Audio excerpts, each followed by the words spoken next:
Aibowan, Vanakkam, Assalamu alaikum, and a very good evening or afternoon, whichever way you'd like to look at it. Welcome to 2022's first episode of the AmCham Sri Lanka Modern Workplace series. Today, on this exciting series where we aim to learn the latest and evolving trends, tips, and tricks to increase productivity, as well as to disrupt the paradigm and to think out of the box, we're taking on a very transformative topic: mind and body wellness, and how to unlock your true potential by striking the balance of mind and body health. We'll be focusing on the importance of this mind and body connection and evolution for you to continue to evolve and grow both personally and with your organization or industry to remain not just relevant, but ahead of the curve. Now, your speaker for this evening is my very own guru, Dr. Miuru Jayaweera, Director and co-founder of the Miurus Global Private Limited. Dr. Miuru is an experienced and internationally qualified yoga teacher. She's also a certified medical yoga teacher specializing in yoga for lifestyle diseases and a certified meditation practitioner and teacher. She's a qualified professional coach, and having truly transformed my life, she has accepted this invitation to share with you today the secrets to unlocking your true potential through this alternative approach. I have to say, this is by no means me promoting any particular organization or methodology. But when I walked into Dr. Miuru's studio about, I think it was 6 to 8 weeks ago, I was in a dark and broken space. I had faced the passing of 2 immediate family members. I was tired and broken in spirit and body, demotivated, discouraged, and on the verge of, I think, a deep depression, struggling just to wake up and get into work each day after so much of a prolonged series of challenges with a lack of social connect, a lack of just being able to get out and be normal with our lives over such a prolonged period. And as you can imagine, this impacted not only my personal and family life, but most definitely my professional life and the contribution I was able to make to my organization and society as a whole. And I'm sure a lot of you are facing a similar situation. Now, the holistic approach to life and living that I was able to learn from these invaluable lessons with Dr. Miuru have truly helped me. And I'm confident and enthused at being able to have her share them with you today. Maybe after today's episode, we can even talk about a bi-weekly in-person session for AmCham members and partners, something we can all do together. Anyway, now that's enough from me. Over to you, Dr. Miuru. Aibowan, and thank you for joining us. Aibowan Rai, thank you so much for inviting me for this webinar. I feel grateful and especially to share this knowledge that I have and the experience I have with you and your fellow colleagues and with anyone who would like to have it. Okay, so I want to start today by giving you a summary of what I'm going to talk to you about. I would have loved to have some audience to ask questions and to see the practice and all that, but unfortunately it's the middle of a working day and I understand the restrictions. So I am going to it's going to be a monologue for me. That's fine. I'm just going to show you some of the techniques from yoga, the yogic learning, from the science of yoga, some techniques and some takeaways that you can absorb from this webinar to your daily lives for your well-being. So the first thing you have to understand is that it's a very rare occurrence where someone really has the idea that we are all made up of energies. Unless you are into either science fiction movies or to very deep spiritual education, not you, me, or the usual regular person would think about how these energies are at work and how we are made up of these quantum waves, the atoms and the air that we breathe is full of energy. We are made up of the 5 elements, which are made of the energies of the universe and all that. But I'd like to start the talk by letting you think how all of us as human beings are made of. If you close your eyes and if you feel your breath for a minute or two, if you just observe the breath as the air goes through the nostrils and as it goes out from the nostrils, you would realize that the air that we breathe comes from this nature around us, the atmosphere, the universe. And also, in turn, when we breathe, there's this huge mechanism happening inside of our body, and that's what we call life. So, what is happening? How are we alive? What are there? What are these elements that I spoke about? And do you know about chakras, the 7 chakras? Do you know about your mood swings? So some of you might say, I get angry very easily, or I am taking pills for depression, or I'm taking pills for insomnia. I can't sleep sleep peacefully. I get disturbed in my sleep, so I'm prescribed with medicine. And I get jealous quickly, I get anxious very quickly, or I have no patience. So these are the things that we usually hear people say when they really get into deep conversation about themselves. Why are these happening? How are they happening? What is this phenomena about being you, these characteristics? So the first thing I'd like you to know and understand is about you. So if you can, maybe write down in a piece of paper, maybe close your eyes for 2-3 minutes and really be honest with yourself and really be genuinely uh, observing yourself for the past few years, or you know yourself. Maybe write down 3 main characteristics of who you think you are. What are the characteristics? What personality traits do you have? Are you a calm person? Are you a very compassionate person? Are you a very impatient person? Or are you a very, superficial? Do you think you are? I mean, do you like expensive cars, expensive branded clothing? Let's not brand it as being superficial. Do you like stuff? Okay? Do you like to live uh, in a very luxurious way, or do you like a simpler life in a village? So these things, if you can, write 3 personality traits down about yourself. Now the next question is, I'm trying to link this energy, how your energies and the chakras work in your internal pranic body, and how and who you are, like how these two link, your personality and your pranic body. Okay.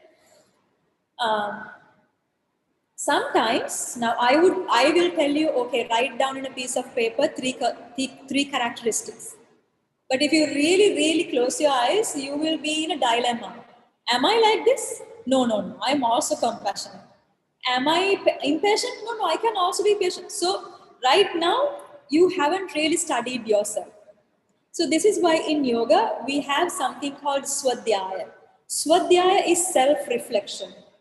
As yogis, especially as a yoga teacher, we need to keep studying ourselves. So I have a journal, a small journal. Every day I need to write down, what was I today? Who is this person that I call myself? Was I impatient? Was I angry? Was I jealous? Was I compassionate? Was I patient? All that I have to think, and I'm distilling this idea. Okay, this is the personality of Miuru Jayaweera. So, like that, maybe you can start now. Because if you conquer yourself, you would have conquered the whole universe. The main problem in most of us in this day and age is that we do not know who we are. We try to bring in so many external elements into our lives, thinking it will make us happy, it will make us peaceful. But at the end of the day, it's a very impermanent solution where you would still have the same lost feeling, same tiredness, same depressed feeling at the end of the day, even after you achieve what you like. So the first thing you need to do to have this more productive way of living is to understand yourself. It's very easy. You need to at least focus for 5 minutes a day. Commit yourself for 5 minutes to sit down, maybe at the end of the work day, and to figure out who you were during those 12 hours that you were awake and write it down. Okay? Within about 2 weeks, you will get a list of things that you were, and you can then, cross off, okay, this occurred very rarely. I'm sure it was just the spur of the moment. And then you go on and find out your personality traits. So if you take it like that, 3 main things that you think that you are, you can write down. The next thing is, what one thing from those 3 things, if there is any negative element there, would you like not to be? What one thing would you like not to be? So that also maybe circle it and put it aside. Okay, I get jealous easily, or I get possessive. Yeah, we have relationship situations where the partners are very possessive, and because of that reason, the whole relationship crumbles down.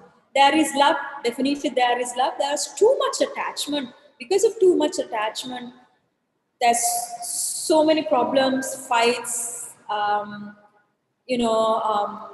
trust issues. So then what happens is that possessive feeling is engulfing you. It's not doing anyone any good. Not you, not your partner. But you cannot control it. Would you like them to change? So if you think this possessive attitude that I have, I need to change it because I'm suffering because of it, and it's hurting me and my partner. Or let's take a example of a workplace scenario. If you feel like you're not taking the right decision, if you feel like you don't have that correct intuition to take the right decision, sometimes it happens, like you would have taken a huge financial decision for the company, and then it would go completely to the opposite, and you would lose money, you would lose people, you would lose your personality in the office and all that. So then what personality trait would you like to change? Maybe to increase your intuition, maybe to increase your decision making power. So then write it down and keep it aside. I would like to increase this, I would like to decrease this. Okay.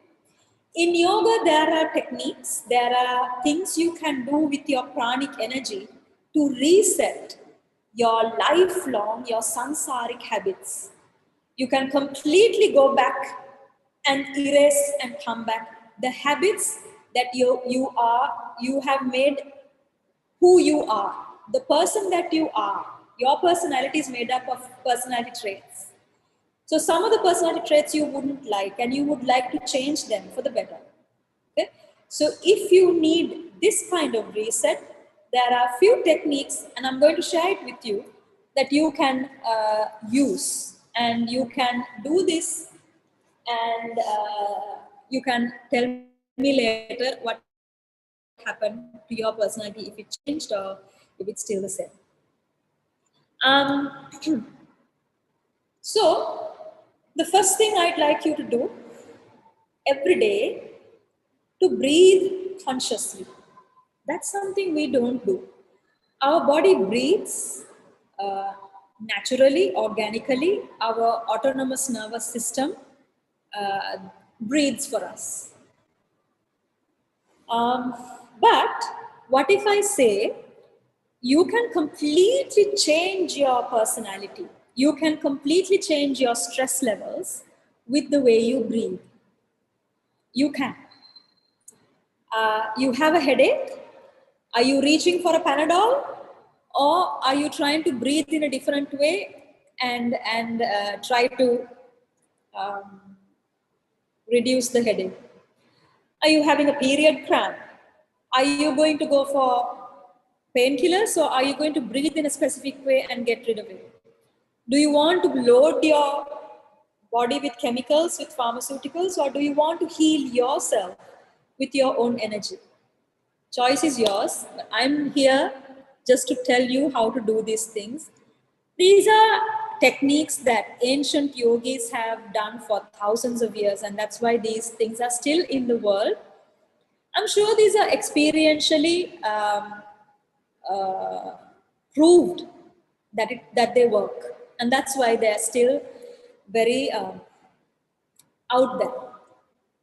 Not that I'm sure, I'm definitely sure, because I am one of them who experiences them and also who practices them. So whenever I have a headache, it's very rarely I reach out for medicine, for chemicals. I usually try to regulate it with my own breathing patterns. Okay? The first thing is breathing, I told you. So how do you breathe? Usually, we breathe the wrong way. If you understand the proper way of breathing, most of these migraines, headaches, problems that you have when it comes to stress, insomnia, will all go down. Okay? So the first exercise I'd like you to do with me today is diaphragmatic breathing, belly breathing. So if you're seated, keep your right palm on the belly and just close your eyes. As you inhale through the nose, open the belly with air. As you exhale through the nose, push the belly in with your palm and exhale. Again, as you inhale through the nose, your belly goes forward with air. As you exhale through the nose, your belly goes back towards the spine. Let's do 3 more rounds. Inhale, belly forward. Exhale, belly back. Inhale, belly forward. Exhale, belly back. Inhale, belly forward. Exhale, belly back. Okay. So ideally, if you have like a migraine or a really bad stress headache, I would recommend you do this for about 20 long, slow breaths. About 20 slow breaths. This will reduce the headache instantly. Rai here had the same kind of headache 3 or 4 days ago, and I told her just to do it. She was just standing there, just do it, a few times. And she came to me the next day and said it was gone. So, as easy as that. Okay? So you can regulate your prana, your own energy to heal you. So what happens here? What is the now we are very modern, we are always looking for validation, right? And how did this happen? How can she say this happens like that? It's easy, that easy? Then all these people in the world should be like 100% healthy. Of course we can. Of course we can be 100% healthy. There is always a shelf life for anything. So we have our own shelf life. Even as a teacher of yoga, I have my own shelf life and my karma. That is a different thing. So if I am supposed to be hit by a train tomorrow, definitely I'll be hit and I'll die. But the days that I'm alive, I can be healthy and happy by regulating our own prana. So, so I'm getting back to the breath. How did this happen? What is the reason? Just because you do diaphragmatic breath, how can your headache go down? This is the reason. In our nervous system, there are 2 pathways: autonomous nervous system, voluntary nervous system. Okay, so think about our nervous system. What is the nervous system? Your nerves. You touch, you can feel, you can see, you can breathe, you can smell, you can taste. That is what your nervous system does. It's because of your nervous system that you're alive and you can do things. Okay. So now this nervous system, when you take the broad nervous system as a full topic, there are 2 main branches. The first branch is the voluntary nervous system. The second branch is the involuntary or automatic or autonomous nervous system. Okay, so the voluntary nervous system is where we have a feeling, we have a brain connection to our peripheral organs, peripheral nerves, and we do things like I'm moving my hands now, I'm talking, I'm walking, I'm sitting. This is all because of my voluntary. I want to do it, so I'm doing it. The involuntary or the automatic pathway is where you don't know and you don't get involved, but your body as an organism is a living, breathing thing. It lives for you, it digests food for you. It's completely automatic. You don't have to do anything for it to it. Okay, so that is the automatic, and it keeps the heat in the body, the correct temperature in the body. So all that is automatic. Now in this automatic branch, there are two other branches. One branch is called the sympathetic nervous system. The other branch is the parasympathetic nervous system. Now I'm only talking about the automatic part. Forget about the voluntary. We don't need to know about that. We need to know what happens without our knowledge and how it happens. That's why we are stressed. Okay? So inside that automatic path, in the category, two branches, sympathetic, parasympathetic. Sympathetic nervous system is where your body is trying to survive for you. Your body is trying to survive without dying. That is your sympathetic nervous system. So if you get a situation where someone in a dark alley comes and grabs your wallet, or maybe tries to grab you and carry you somewhere, what do? What do you feel? You would feel threatened, you would feel scared, you would feel like you are panting, and your heart rate would go up, and you would feel like you want to run for life, right? So this is the work of your sympathetic nervous system. It's trying to survive. It's trying to fight or flight, either fighting or running away. That is your sympathetic nervous system. Your other side, parasympathetic nervous system, is where you're completely relaxed. Your body is automatically completely relaxed, and it's doing all the good things that the body has to do when it's relaxed, like digesting, like keeping the temperature, body temperature, like sleeping, like regenerating your cells, like bringing up immunity levels. All that is parasympathetic nervous system activities. Now, what happens when you're in office and when you are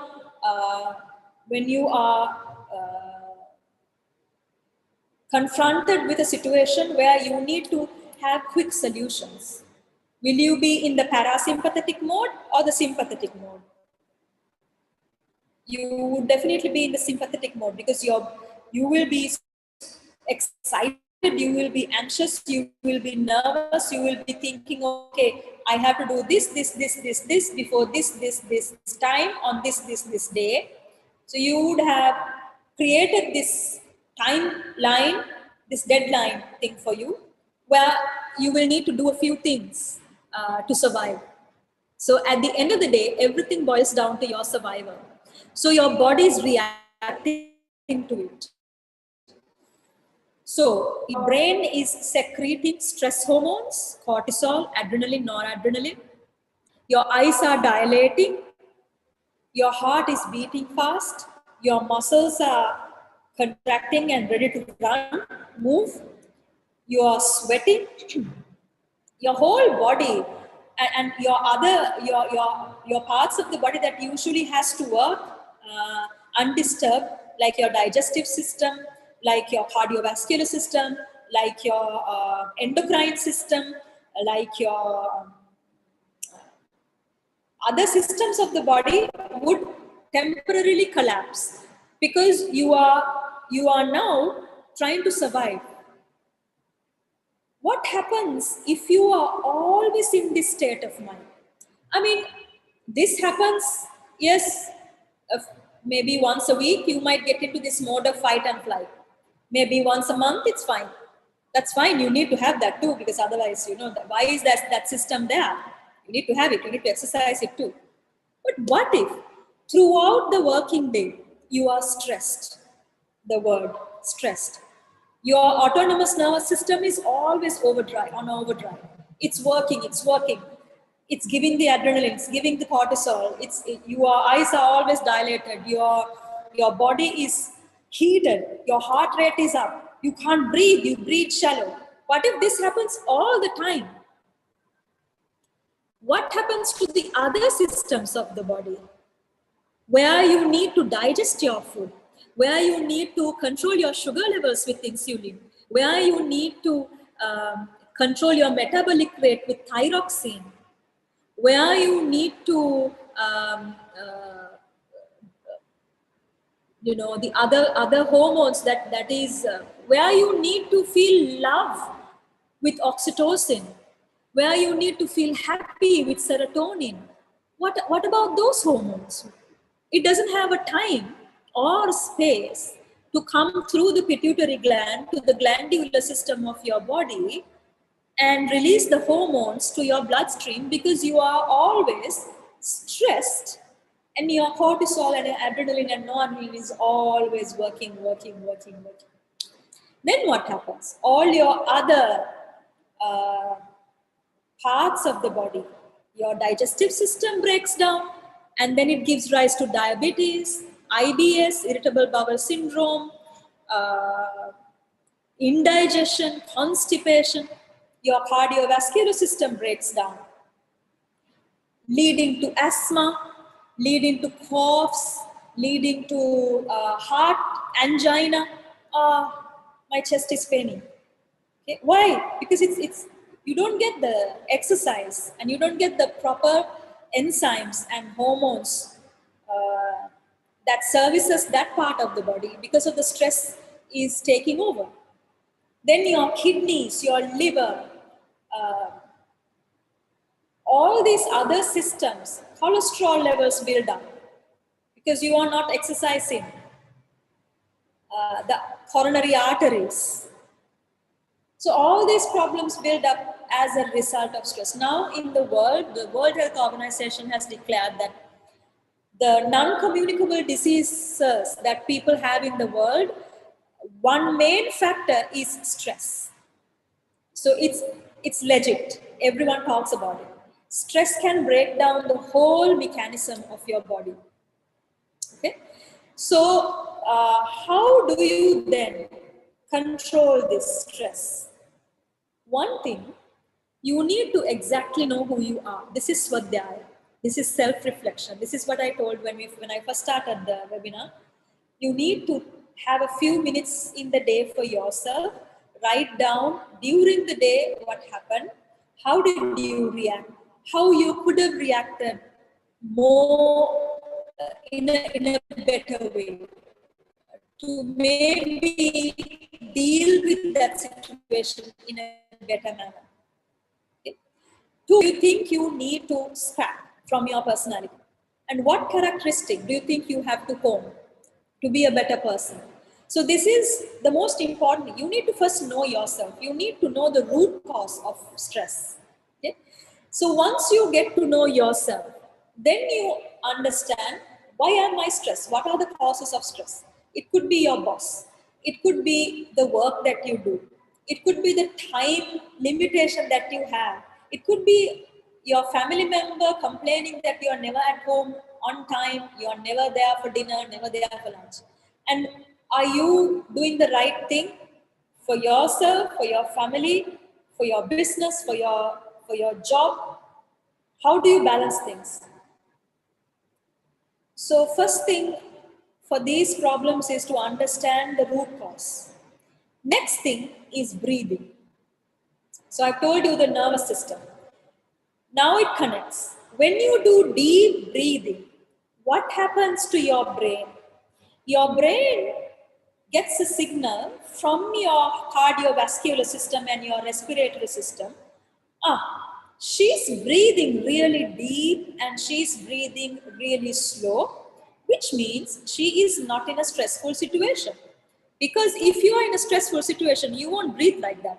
You will be like shallow breathing. You will be very, very anxious. Anxious breathing is shallow breathing up here only.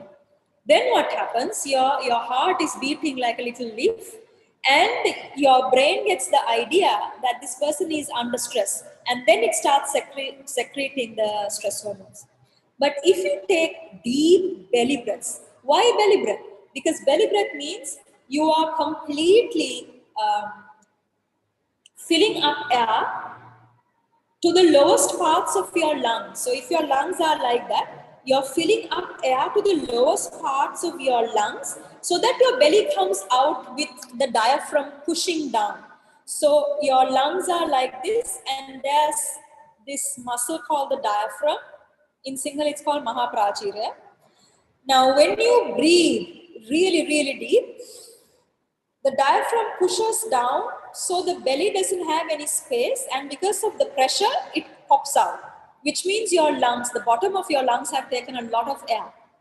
Okay, and then as you push the tummy, you exhale everything out from the nose. When you do 10 or 20 of deep belly breaths, your mind gets the idea. How stupid is the mind, right?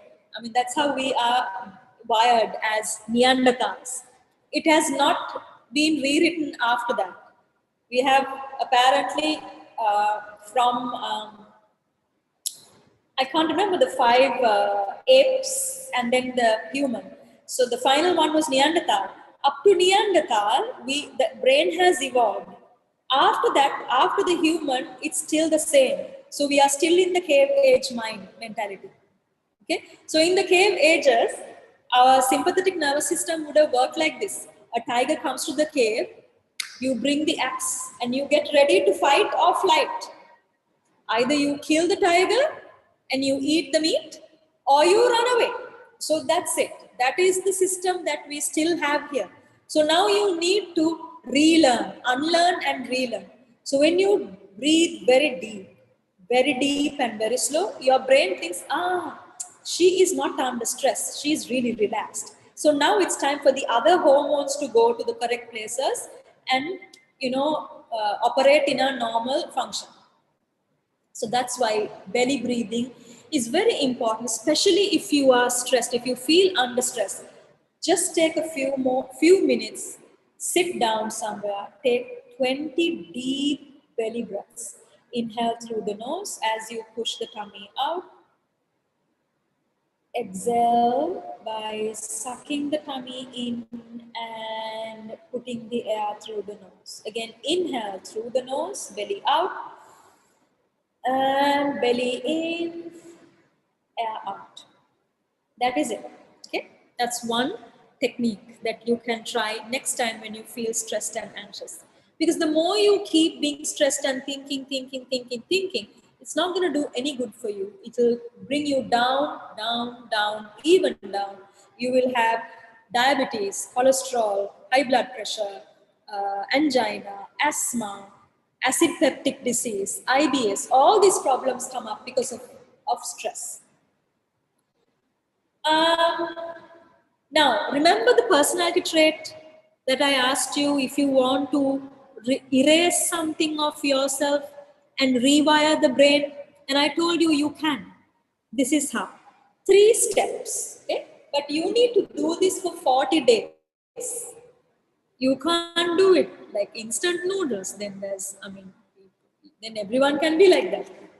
If you want to re-engineer your DNA, if you want to erase a habit that you've been having for eons, like from the previous lifetimes, apparently, the back of our brain keeps those memories, those habits. That's what makes us, the personality that you call yourself, is from your soul, from long time ago. You can't even remember.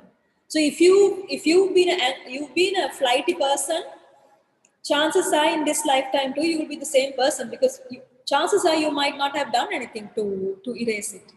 Techniques. This is all Kundalini techniques, Kundalini yoga. You need to do 3 things for 40 days.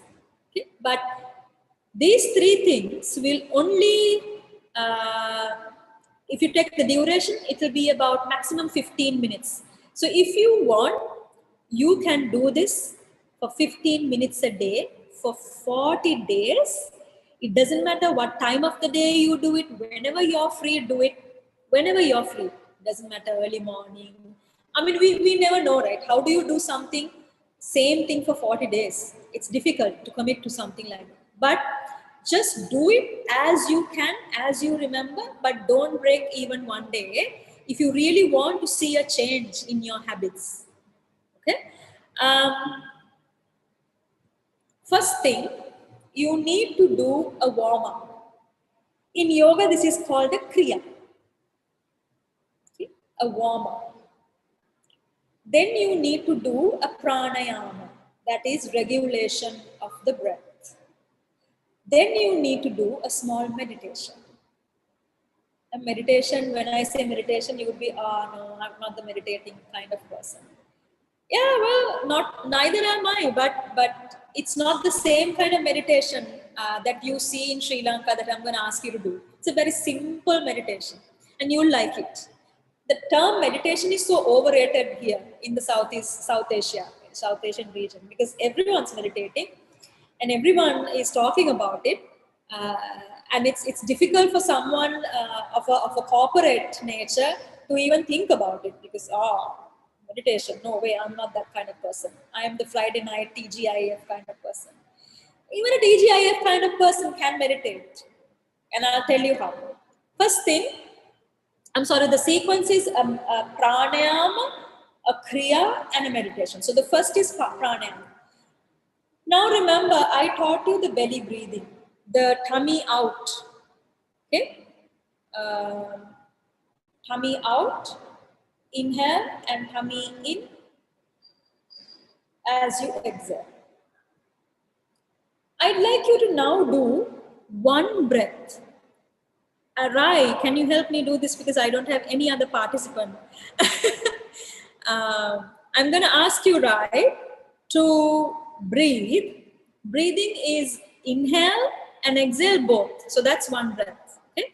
I'm going to time 1 minute. And if you can, count the number of breaths you took in that minute. Okay? Let's close your eyes. I'm going to start the timer.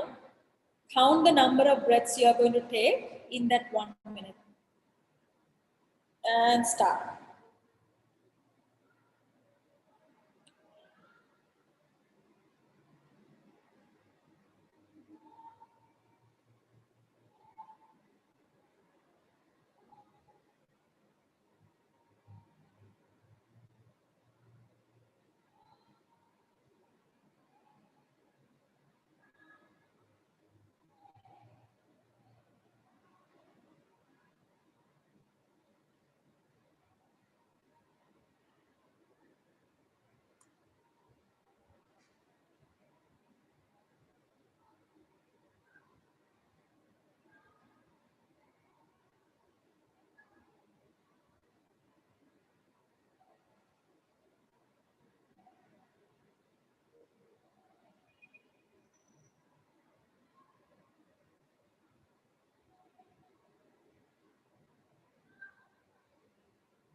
Okay.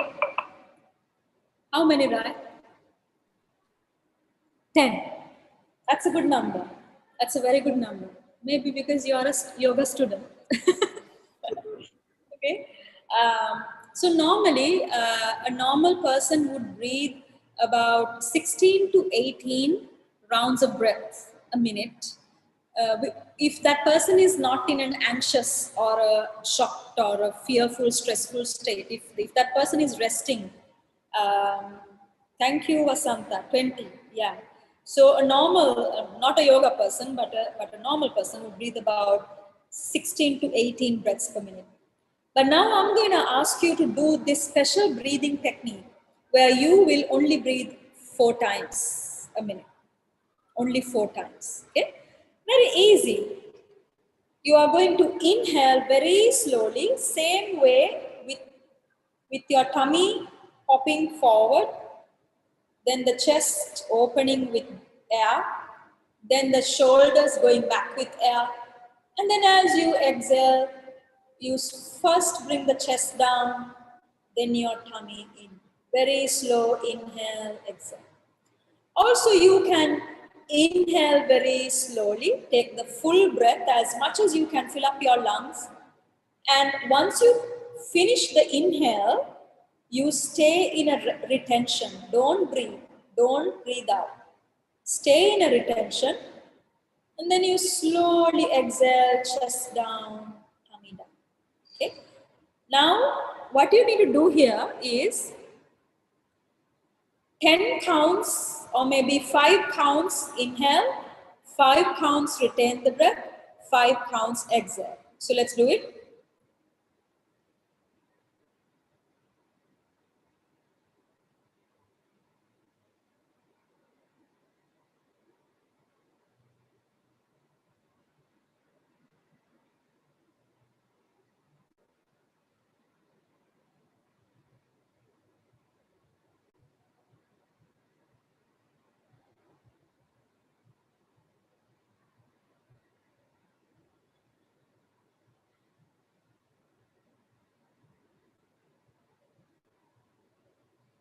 Yes. So if you do this, so a one round of breath, 15 seconds. Why?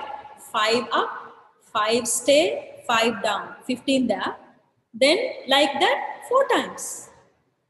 Just 4 rounds of breath in 1 minute. Okay. So do this 1 minute breath, 3 minutes. 3 minutes. Okay. The breath, 1 minute breathing, 3 minutes. I have a huge scientific reason why we do this pattern. First breath work, then kriya, then the meditation. Absolutely no time now. Rai is going to ask me to stop very soon. So I'm just going to tell you the hack. It's a hack. Okay. So the 1 minute meditation, 1 minute breathing technique, that is five ups, staying for 5 counts, 5 exhales. Okay, that means 15 seconds into 4 sets, only 4 breaths per minute into 3 minutes. That's number 1. Okay. 2, I'm going to teach you a Surya Namaskar sequence very quickly. When you are at home, please try and do this.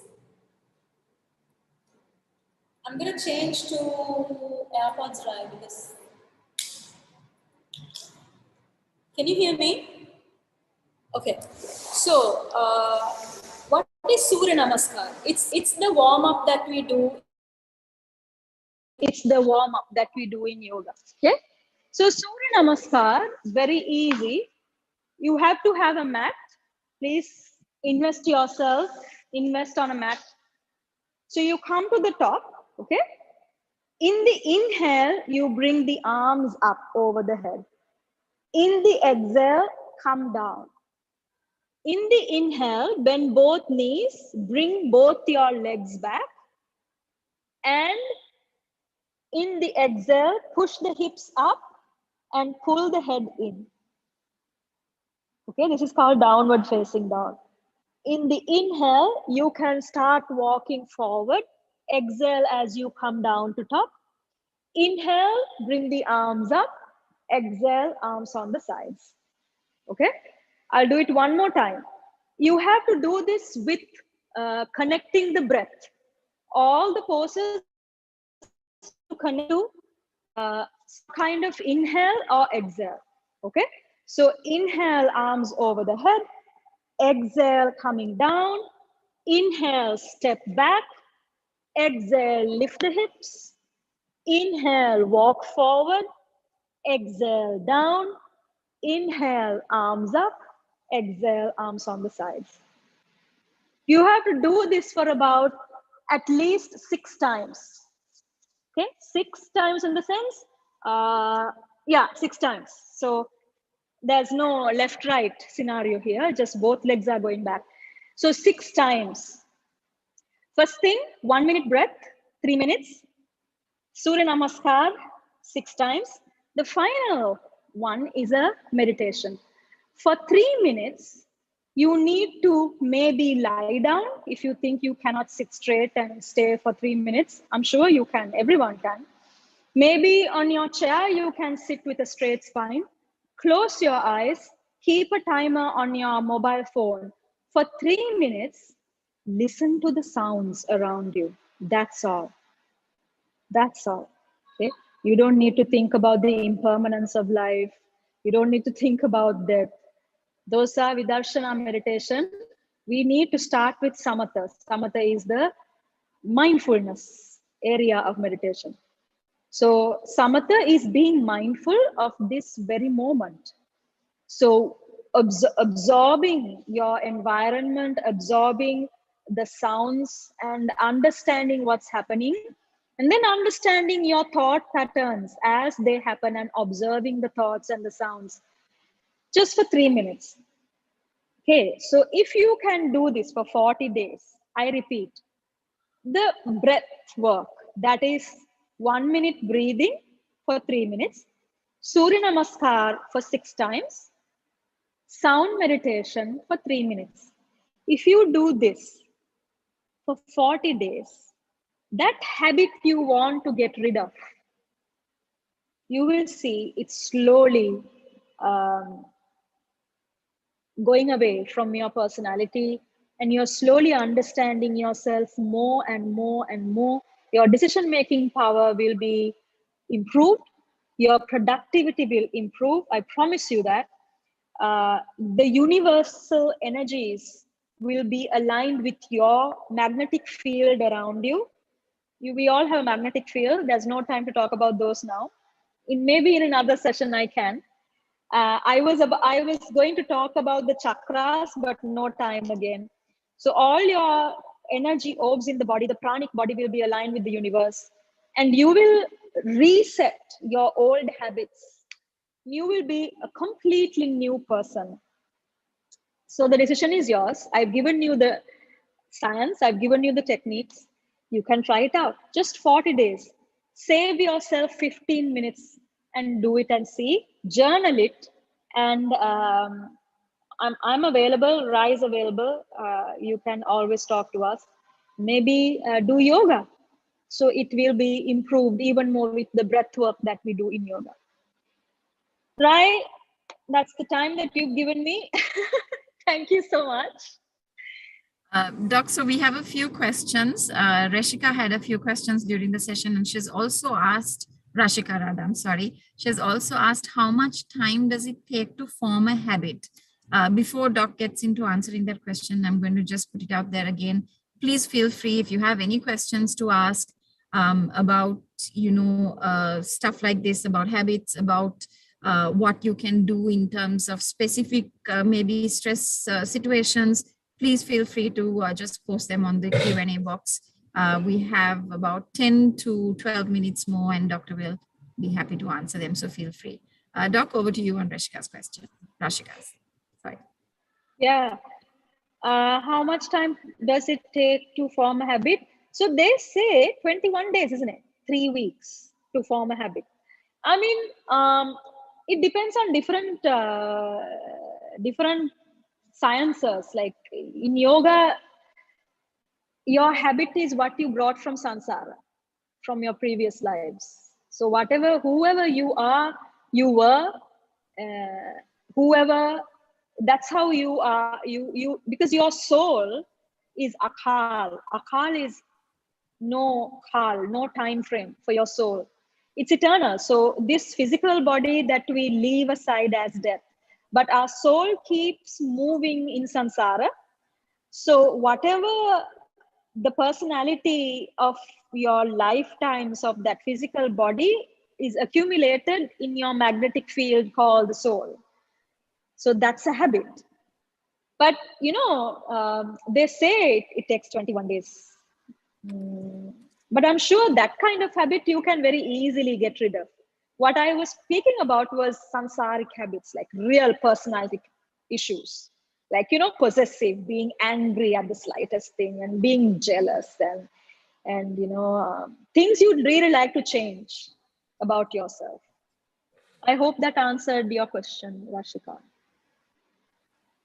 Himali, you have a question. Would you like to share it in the question box, or do you want me to enable your microphone so you can ask the question? If you'd like to type it in, feel free.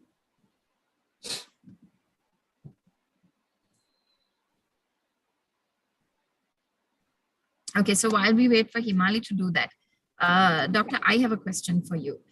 So let's say that during a work day, now one thing you said was about taking the deep breaths, the 4 breaths, or holding your breath 5 counts each. In the middle of a work day that's highly stressful, you feel like you're losing it and you just can't take it anymore. You want to just say, everybody go fly a kite and go back home. What sort of actions like this would you recommend apart from the breathing? So things that, for instance, you can be seated at your desk and just take a second, close the noise around you and recalibrate as it was. What would you suggest? Okay, I have a chair. I'm going to sit and show you. So us yogis are always seated on the floor. It's very rarely we get to sit on a chair. So say you're on your chair and you feel very angry, very anxious, very stressed. First thing you can do is do something called cannon breath. Cannon breath is this breathing technique you use to push the negative energy out, the anger out. Okay, so you sit with your feet touching the floor, keep your palms on your thighs, open your mouth like an O shape, and you need to inhale, exhale with your tummy pushing in and out like this. So you're exhaling very forcefully. At the same time, you suck the tummy in. Exhale forcefully, suck the tummy in. It really shows that you're angry, and that's why we do it. So you push all that anger out of your system. So maybe do about 100 cannon breaths.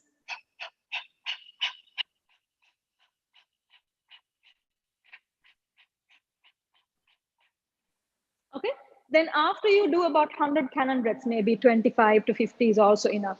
Then you sit in deep silence. Then you take very slow inhales, very slow exhales. You can also use that breathing technique I taught you in this session, the belly breathing, the diaphragmatic breathing, where you inhale through the nose. At the same time, you open your tummy and you exhale through the nose and you suck the tummy. Try that. And yeah, you would completely change your energetic pattern in the body. You will feel calm. Thank you very much, Dr. Himali is online. Himali, would you like to go ahead and ask your question? Yeah, thank you, Rai. Good afternoon, Dr. Mary. Doctor, I would like to know. Would like to know now, talking about the bad habits now. If a person has 2-3 bad habits, how do we have to concern it and do the meditation, or how can it reduct? I mean, like reduce, like without thinking of it. Yeah. No, you don't need to see. If you keep thinking about a bad habit, that makes another negative energy around you. Yeah. Don't think about it. Just do what you have to do. How? I love that question. How? I love the scientific, this. How is it legit? Okay, so there are 3 brains. Our brain is divided into 3 main parts. I actually told this in the session in the yoga class. Your thinking brain, the frontal lobe, okay, your back brain, that is your past habits where it's stored, like your hard disk here. And then there's a limbic brain in the middle, limbic brain, which is your stress and digesting, and the rest and digest, and the stress, flight and flight are working with your emotions. The emotional brain, the back brain or the habit brain, and the thinking brain. Okay, so your back, the part where it's connected to your spinal cord, is actually your habitual brain, the brain that keeps the old habits. So when you do these movements in Surya Namaskar, you are sending communication down to your spine through that brain, through that part of your brain stem, removing what you call different things that you would like to be removed of. So imagine you're doing a yoga sequence like a twist. So you're working so much on moving your spine. Then there's something called cerebral spinal fluid, where there's this fluid that secretes during yoga, different asanas, that nourishes your spinal column. It's like a case around the spine. So all these is like a reset.